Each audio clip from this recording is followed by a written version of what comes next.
How do you really get to know a civilization that's thousands of years old? Well, today, we're going to see ancient India in a totally different way, not through its own records, but through the eyes of the strangers who visited, people who were amazed, sometimes confused, but always fascinated by what they saw. So let's jump right in.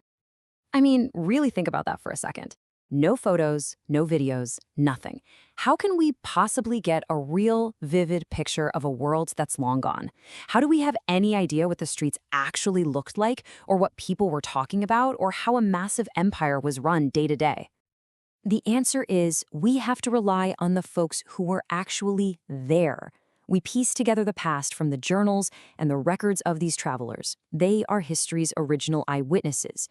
You could say they're our cameras, our microphones, our only real window into that lost world. And that's exactly what we're digging into here. Every traveler we're about to meet gives us another piece of the puzzle. Their accounts, they're like individual pixels. Alone, they don't show much, but when you put them all together, you get this stunningly detailed picture of ancient and medieval India. So our journey starts with the very first glimpses the outside world ever got of India. And right from the get-go, we see two totally different reasons for visiting. One was all about politics and power, and the other, a deep spiritual search for faith. Okay, our first eyewitness is Megasthenes, a Greek ambassador who showed up in India around 300 BCE. He was sent to the court of one of the most powerful emperors in Indian history, Chandragupta Maurya. And the book he wrote, Indica, became the main source on India for the Western world for literally centuries. And remember, this guy was a diplomat, right? So he was fascinated by structure and power. His book is packed with details about the super-organized Mauryan government and the incredible capital city, Pataliputra. He also gave one of the first outside descriptions of India's complex social structure. So through his eyes, we get the political blueprint of an empire. Now, fast forward a few hundred years. A totally different group of travelers starts arriving from China. Men like Faxian, Xuanzang, and Yun.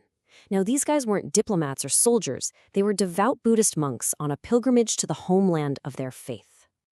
Their whole reason for coming was completely different.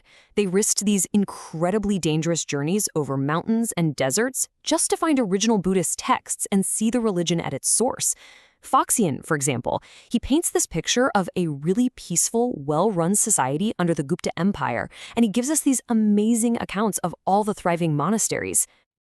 And just look at the timeline here. We're talking huge stretches of time. There's a gap of almost 700 years between just Megasthenes and Faxian. It's a really powerful reminder that our picture of ancient India wasn't built overnight. It was pieced together, layer by layer, over centuries. And this is where it gets so fascinating. On one hand, you have Megasthenes, the Greek diplomat, seeing India through this lens of politics and administration. Then on the other hand, you have Faxian, the Chinese monk, looking at the same land, but seeing it through a lens of faith, monasteries, religious life, social harmony. Two eyewitnesses, two completely different stories.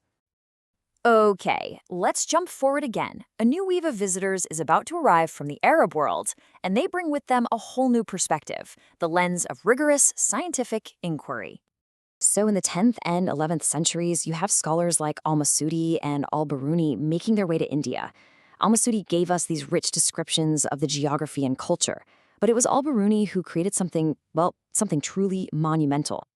He set out to do what can only be described as the most comprehensive study of a foreign culture of its time. He wasn't just a tourist taking notes. No, he was a systematic researcher. He even learned Sanskrit so he could read the original texts himself. And the result was his masterpiece, the Tahqiq-i-Hind, which means an inquiry into India. I mean, the title alone tells you everything about his method. This was a deep, scientific dive into Indian religion, philosophy, and science. It was so objective and detailed that nothing like it would be written for centuries. He really gave us the scientific lens. All right, let's shift gears again. We've had politics, faith, and science. So what's next? You guessed it, money. A new motivation starts drawing people to India, the incredible lore of its wealth and the promise of trade. This is the view from the Trading Post. And here are our next eyewitnesses, European merchants. We're talking about guys like the legendary Marco Polo from Venice, and later on, Niccolo Conti. These men weren't diplomats or scholars. They were businessmen, and their accounts are just buzzing with the sights and sounds of commerce. Man, Marco Polo's descriptions of southern India are just electric. He's talking about bustling port cities, the unbelievably valuable pearl fisheries of the Pandya Kingdom, and this constant flow of exotic spices and goods that Europe was going crazy for. His writing almost reads like an investment report, just highlighting the incredible economic engine of the region. As we move forward in time, our travelers start to encounter India's massive medieval empires, and their accounts shift to capture the immense scale of this, the grandeur, the power, and the complex administration required to run it all. And two of the most famous observers from this period are Ibn Battuta from Morocco, who spent years in the court of the Delhi Sultanate, and Abdur Razak from Persia, who was an ambassador to the magnificent Vijayanagara Empire in the south.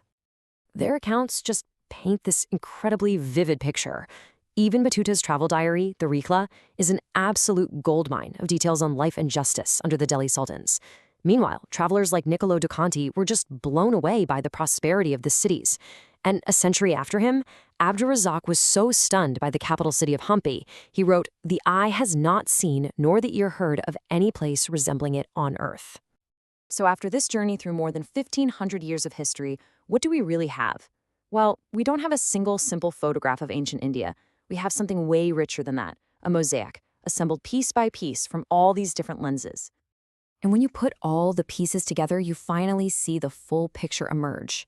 We got the political blueprint from the Greeks, then the spiritual soul, seen through the eyes of Chinese pilgrims. The Arab and Persian scholars gave us the scientific mind to analyze it all. The European merchants showed us the powerful commercial engine. And finally, travelers like Ibn Battuta and Abdur-Razzaq captured its imperial grandeur. Every single perspective is a crucial piece of the whole. You know, in a way, these ancient travelers were the first global citizens, and their perspectives literally shaped history for centuries. As we go about documenting our own world with tools they couldn't even dream of, you have to wonder, what story will our travels tell the people who come after us?